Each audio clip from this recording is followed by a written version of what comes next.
So hi, my name is Jim Roberts, and I lived here at St. Charles Place for 15 years. I moved to Nashville, or back to Nashville, in 1992 to go to Vanderbilt Law School, and my first home was here, and I ended up purchasing it. This is a place called St. Charles Place, like on the Monopoly board. I'm not going to show you myself personally because I'm getting ready to go canoeing and I look a little scruffy, but this was what I came home to every day. I loved being here. The location is unbelievably perfect for Nashville.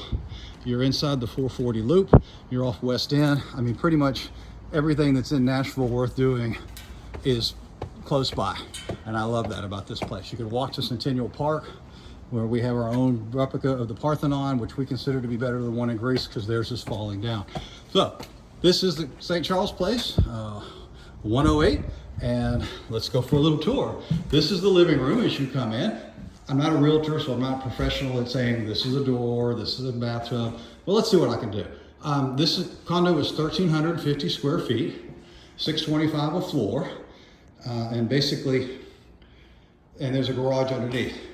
Like the white van you see back there is with my canoes in it, on it. We're getting ready to go canoeing. The garage comes in this way underneath us. There is room back here for 4 cars. So you can pull one in the garage, you can pull one behind it, and you can actually park 2 non-E350 vans up against the side there. There is really nowhere in Nashville you could ever find that level of parking. What I liked about it was, you know, someone can pull in the garage if they're worried about safety. I never worried about that. I parked out back, I didn't care, but some people care about that kind of stuff. The fireplace does work. So here on the first floor, we have a half bath. You got a glimpse of me there, sorry about that. The stairs go to the garage. We'll show you that in just a second.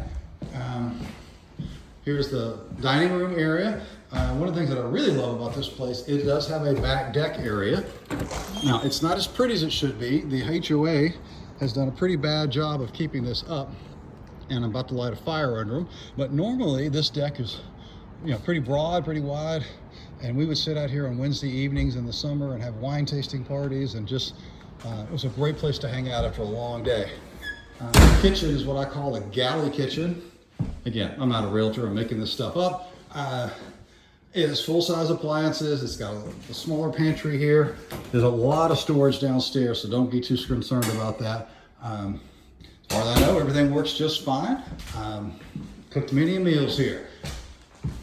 Upstairs is where the bedrooms are. Now, there are 2 bedrooms. They are not equal size, and so that makes this place a little better for like a couple with maybe a small child. I've had plenty of roommates live here, but the rooms aren't the same, and so you sort of end up dividing the rent up. This is what the large bedroom looks like. It has a pretty good, sufficient closet space area. Oh, sorry, you saw me. It has a full bathroom. I did pull the tub out a couple of years ago. Try not to get me in the pictures here. And put in a big walk-in shower. This has got the spray nozzles and the body nozzles. Very nice.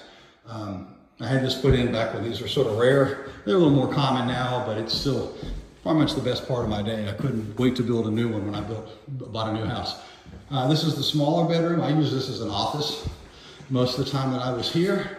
It does have a full closet, so especially if you set this up as an office, you get a lot of extra space. It has a bathtub in it, so it's a full bathroom here. You saw me. So this is pretty much what the upstairs looks like. The girls that just moved out were roommates, and they just divided up the rent like 60-40, and I think they were pretty darn happy. And they hated to move. One of them was getting married, and I guess the other roommate wasn't invited. So this is the downstairs to the garage. This is pretty much the way you'll come in most of the time. But your friends and stuff will come in through the front. That right there is actually a little door, and this door leads to a litter box that's inside of the garage. You'll see that in just a second. That I had built. So the cat can come in through the little stairs here. It's actually stairs made of mesh. It pulls the litter out of their feet, and when you need to change the litter box, you just open the doors like this. The cat's little head will poke out of there. A can of tuna fish is all it takes to convince a cat to come up here the first time. It worked like a charm. So this is a full-size garage, but because of the way the landscaping is built, you can't get 2 cars in here. unless your first car is a Miata and it gets here first. I did have a Harley I kept in here without trouble. You can pull far enough in. What it really means is you got a ton of storage space. And it has laundry facilities down here. The washer and dryer do stay. They're not guaranteed to work. They've worked forever, but I mean, I'm not guaranteeing you they'll work forever. It has a utility sink, actually has an extra dryer. There's an extra fridge here. I'm not sure what I'm gonna do with that, but I may leave it for you. And there's some additional storage space under here as well. So you don't really see a lot of storage space, and you certainly don't see a lot of parking in a place on West End inside the Loop. And truthfully, that's why I bought it. I loved having this sort of extra space to live in, and I honestly would have never moved, but for the fact that two small children was just a little too much. I'm not saying I wouldn't rent to you or anything, that would be illegal, not doing that. I'm just saying it seemed to be hard on us and we decided to move, but you're welcome to give it a shot. That's about all I can tell you, except you can walk to Centennial Park, you can walk to restaurants if you feel somewhat energetic. If you want to Uber, it's literally a mile and a half to some of the best restaurants and best fun things to do in Nashville. You won't want to leave. In fact, almost every tenant that I've had has stayed at least 3 years, and really no one's ever moved out except to either buy a house, get married, or move out of state for a job. That's how much people love living here. So I hope you like it.